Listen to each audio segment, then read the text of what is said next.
Dubai में गैर मुल्कियों की जायदादों का डेटा लीक हो गया है। दुबई में गैर मुल्कियों की तकरीबन 400 अरब डॉलर की जायदादों का इंकशाफ हुआ। सबसे ज्यादा जायदादें खरीदने वाले गैर मुल्कियों में भारतीय शहरी पहले नंबर पर है।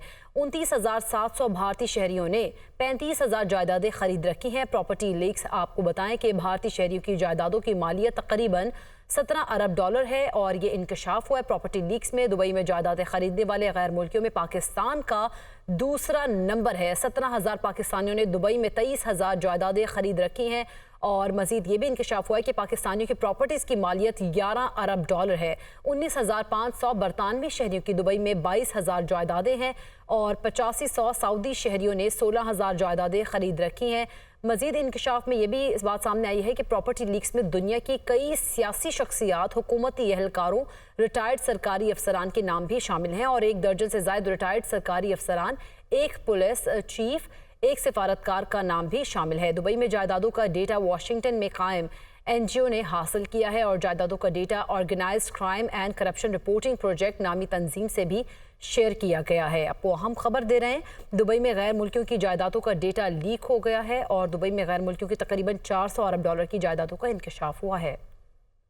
दुबई अनलॉक्ड बिलावल भुट्टो जरदारी के तर्जुमान का रद्द अमल। बिलावल भुट्टो और आसिफा भुट्टो के गैर मुल्की असासे डिक्लेयर हैं। तर्जुमान बिलावल भुट्टो की जानिब से कहा गया है बिलावल भुट्टो और आसिफा भुट्टो ने जलावतनी में परवरिश पाई। तर्जुमान बिलावल भुट्टो की जानिब से मज़ीद ये भी कहा गया है कि दुबई में शहीद बेनज़ीर भुट्टो के हमरा जलावतनी के दौरान उनके बच्चे मज़कूरा इमलाक में रहाइश पजीर थे। बेनज़ीर भुट्टो की शहादत के बाद दुबई में इमलाक उनकी औलाद को विरासत में मिली। बिलावल भुट्टो और आसिफा भुट्टो की दुबई में इमलाक की तफसीलात पहले से ही पब्लिक हैं।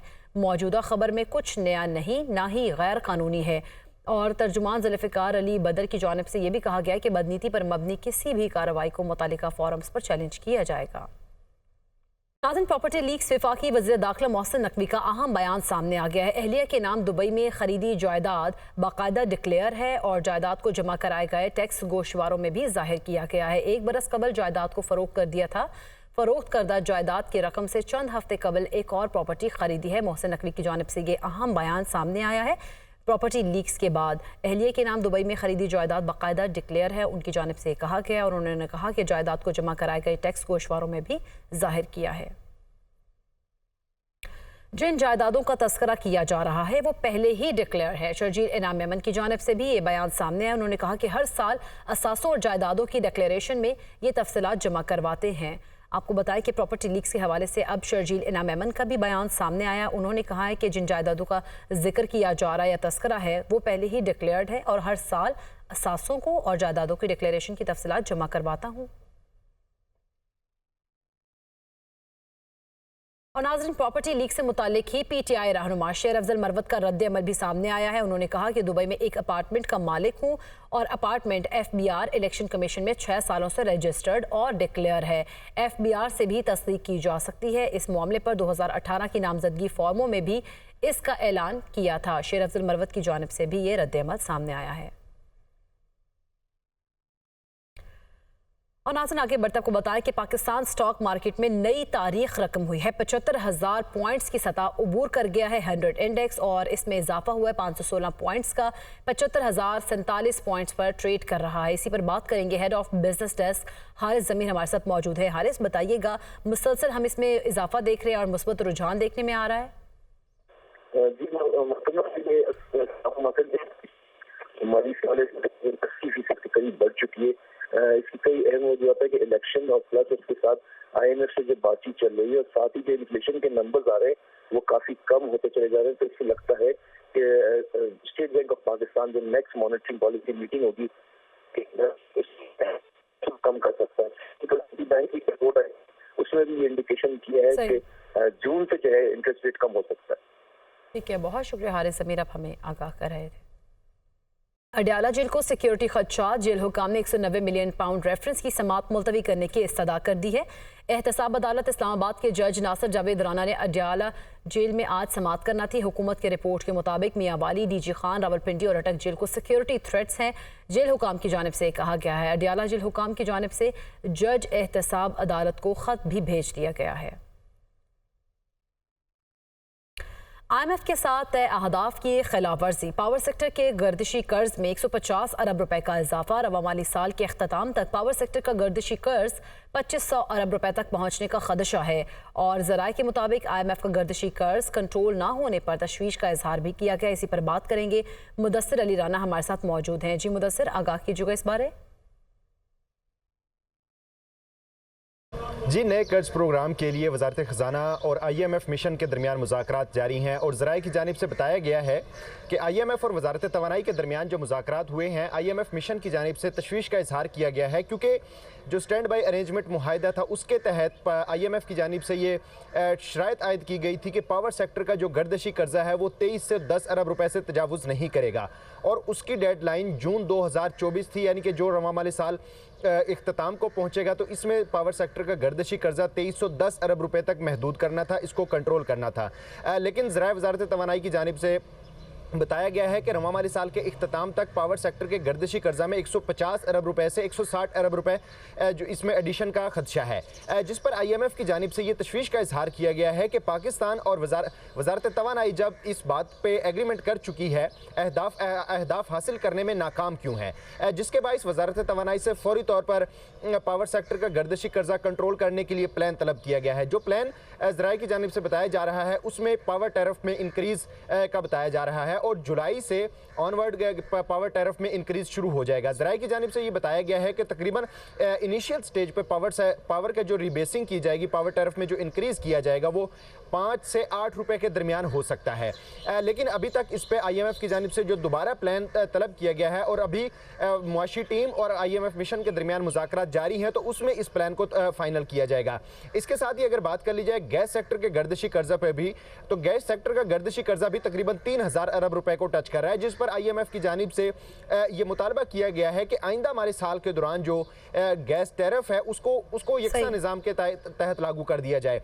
उसमें इंडस्ट्री के लिए जो शुक्रिया मुदस्सिर अली राना, आप हमें आगाह कर रहे थे। जस्टिस बाबर सत्तार का इस्लामाबाद हाई कोर्ट के चीफ जस्टिस आमिर फारूक को खत ऑडियो लीक्स केस में पैगाम दिया गया कि पीछे हट जाएं। जस्टिस बाबर सत्तार ने कहा कि मैंने धमकी आमेज हरबे पर कोई तवज्जो नहीं दी, मुहिम का फोकस अदालती कार्रवाई को मुतासर करने का है, धमकी आमेज हरबा लगता है, जस्टिस बाबर सत्तार की जानिब से कहा गया। अटॉर्नी जनरल मंसूर अवान ने कहा है कि तासुर दिया जा रहा है, अदलिया और एग्जीक्यूटिव में ताल्लुकात ख़राब हो रहे हैं। अदलिया में मुदाखलत के तासुर की पुरजोर नफ़ी करता हूँ। रियासत के कुछ हसास मामलात होते हैं, हसास मामलात में कम्युनिकेशन ज़रूरी होती है और ये कम्युनिकेशन अटॉर्नी जनरल ऑफिस या एडवोकेट जनरल ऑफिस से की जाती है। इस कम्युनिकेशन को गलत रंग दिया गया है। हुकूमत या कोई रियासी इदारा अदलिया के आइनी फ़राइज़ की अदायगी में मुदाखलत नहीं कर सकता और ना ही इस्टेब्लिशमेंट के किसी ऑफिसर ने कोई राब्ता किया है। मज़ीद उन्होंने क्या कहा, आपको दिखाते हैं।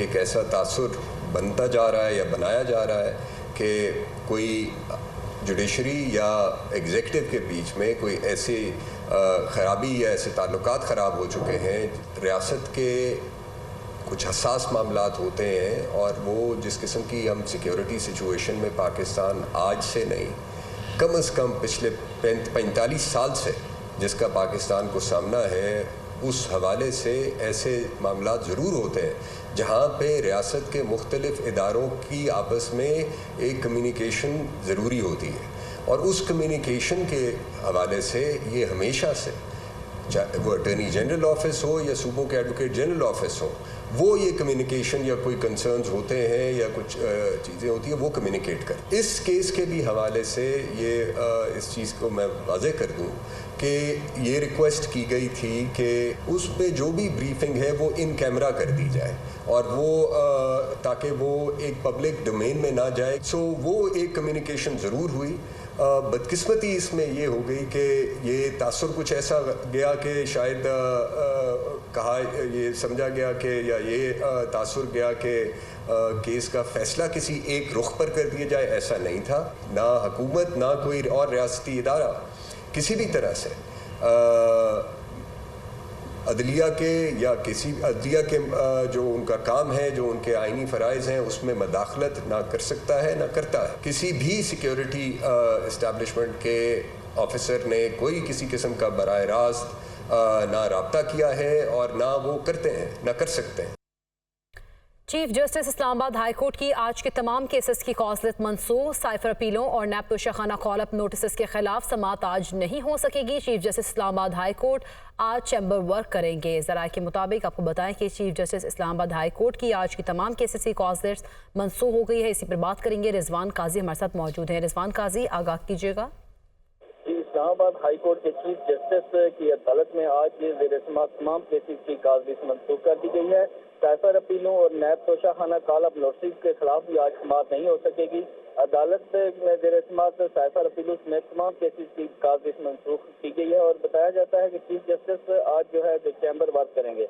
आज चीफ जस्टिस की अदालत में बानी पीटीआई और बुशरा बीबी की तोशाखाना नैब केस में जो है वो कॉल अप नोटिस के खिलाफ जो दरखास्तें हैं उन पर भी समाअत होना थी और साइफर केस में बानी पीटीआई और शाह महमूद कुरैशी की सजाओं के खिलाफ हुई अपीलें जो है उन पर भी समाअत होना थी। जो तमाम आज जो केसेस हैं उन पर आज समाअत नहीं हो सकेगी और तमाम केसेस की कागज़ी जो है वो मंसूख कर दी गई है। जी बहुत शुक्रिया रिजवान काजी, आप हमें आगाह कर रहे थे। नायब वज़ीर आज़म और वज़ीर ख़ारिजा इसहाक़ डार की चीन के एग्जीक्यूटिव नायब वज़ीर आज़म से मुलाकात तिजारत, इक़्तिसादी ताउन और सरमाकारी समेत दो तरफ़ा ताल्लुकात के मुख्तलिफ पहलुओं पर तफसीली तबादला ख्याल। खुंजरा बॉर्डर क्रॉसिंग के जरिए राब्ते और वीज़ा के आसान निज़ाम पर भी तबादला ख्याल किया गया है। पाक चीन ताल्लुकात की बढ़ती रफ्तार को बरकरार रखने और पाक चीन दोस्ती को मज़ीद गहरा करने पर भी इत्तफाक किया गया। इसी पर बात करेंगे। ज़िशान यूसुफ़ज़ई हमारे साथ मौजूद हैं। ज़िशान, हमें मुलाकात का हवाला बताइएगा। देखिए, वज़ीर ख़ारिजा इस वक्त चीन के दौरे पर मौजूद है और 16 मई तक वो वहाँ पर होंगे। इस दौरान वो मुख्तलिफ मुलाकातें कर रहे हैं और आज जो है वहाँ के जो एग्जीक्यूटिव नायब वज़ीर आज़म है उनसे मुलाकात हुई है और मुलाकात में जो शांगला में हमला हुआ था उस पर उन्होंने अफसोस किया है और साथ जो उसके ज़िम्मेदारान हैं उसको कैफ़े किरदार तक पहुँचाने की यकीन दहानी भी कराई गई है। इसके साथ साथ दोनों रहनुमाओं के दरमियान जो है CPEC पर तबादला ख्याल किया गया है। साथ में तिजारत, इक़्तिसादी ताउन और बाहमी जो सरमायाकारी है उस पर भी तबादला ख्याल किया गया है। जो खुंजराब बॉर्डर क्रॉसिंग है और वहाँ पर जो राब्ता है और वीज़े की आसानी है इस पर भी बातचीत हुई है। और ये जब मुलाकात हो रही थी तो दोनों अतराफ़ के जो रहनुमा थे, आला हुक्काम जो थे और रहनुमाओं के साथ वो भी मौजूद थे। इसके साथ साथ जो इसहाक़ डार है उनकी जानिब से तवानाई और इंफ्रास्ट्रक्चर का भी जायज़ा लिया गया है। ताहम इस वक्त जो वज़ीर ख़ारिजा है वो चीन के दौरे पर मौजूद है और वहाँ पर वो मुख्तलिफ मुलाकातें कर रहे हैं। वहाँ पर जो वहाँ के बिजनेस कम्यूनिटी है उनके साथ भी मुलाकातें कर रहे हैं। ज़िशान यूसुफ़ज़ई अब हमें आगाह कर रहे थे। जॉइंट अवामी एक्शन कमेटी के मुतालबात मंजूर। आज़ाद जम्मू कश्मीर के तमाम अजला में हड़ताल खत्म, रौनकें बहाल होना शुरू हो गई हैं। तालीमी इदारे, दफातर खुल गए हैं जबकि मुख्तलिफ सयाहती मकामात पर सयाहों की आमद भी शुरू हो गई है। इसी पर मज़ीद तफसीलात बताएंगे नुमाइंदा दुनिया न्यूज़ मोहम्मद इकबाल। जम्मू कश्मीर में 5 रोज़ से जारी शटर डाउन और पहिया जाम हड़ताल के बाद तमाम जो अजला हैं वहाँ पर तालीमी इदारे, इसी तरह से सरकारी दफातर, कारोबारी मराकज़ हैं वो अब खुल गए हैं और इसके साथ साथ जो मामूलात ज़िंदगी हैं वो बहाल हो चुके हैं। रौनकें जो है मुज़फ़्फ़राबाद शहर की वो भी बहाल होना शुरू हो चुकी हैं। आप देख सकते हैं किस तरह से ट्रैफिक जो है मामूल के मुताबिक रवां दवां है और आज़ाद जम्मू कश्मीर के अंदर सयाहों की आमद का जो सिलसिला है वो भी शुरू हो चुका है और मुज़फ़्फ़राबाद का मौसम भी इन दिनों काफ़ी खुशगवार है और मुज़फ़्फ़राबाद के जो सियाती मकामात हैं यहाँ पर भी सयाहों की आमद का जो सिलसिला है वो शुरू है और बड़ी तादाद में लोग जो है आज़ाद कश्मीर के सियाती मकामात का रुख करने लगे हैं। और मुज़फ़्फ़राबाद के जो होटल हैं, रेस्टोरेंट हैं वो भी अब जो है खुल चुके हैं और लोग यहाँ पर आते हैं, एंजॉय करते हैं और जो ज़िंदगी के लम्हात होते हैं उन्हें भी मुख्तलिफ इलाकों में आकर जो है यादगार बनाया जा रहा है। और नाज़रीन, कराची में मैट्रिक के इम्तहानात मजाक बन के रह गए हैं। पेपर आउट होने का सिलसिला ताहाल जारी है। 10वीं जमात का बायोलॉजी का पेपर भी आज शुरू होने से कबल ही सोशल मीडिया पर वायरल हो गया। व्हाट्सएप ग्रुप्स में नकल माफिया ने हलशुदा पेपर जारी कर दी जबकि बोर्ड इंतजामिया नकल माफिया के आगे बेबस दिखाई देता है। कराची में मैट्रिक के इम्तहानात मजाक बन के रह गए हैं। पेपर आउट होने का सिलसिला अब जारी है और 10वीं जमात का आज के दिन जो बायोलॉजी का पेपर था वो शुरू होने से कबल ही सोशल मीडिया पर वायरल हो गया जबकि व्हाट्सएप ग्रुप्स में नकल माफिया ने हलशुदा पेपर भी जारी कर दिया है। बोर्ड इंतजामिया की जानिब से कोई भी रद्द-ए-अमल सामने नहीं आया और बोर्ड इंतजामिया नकल माफिया के आगे बेबस दिखाई दे रही है। कराची में मैट्रिक के इम्तहानात के हवाले से आपको आगाह कर रहे हैं।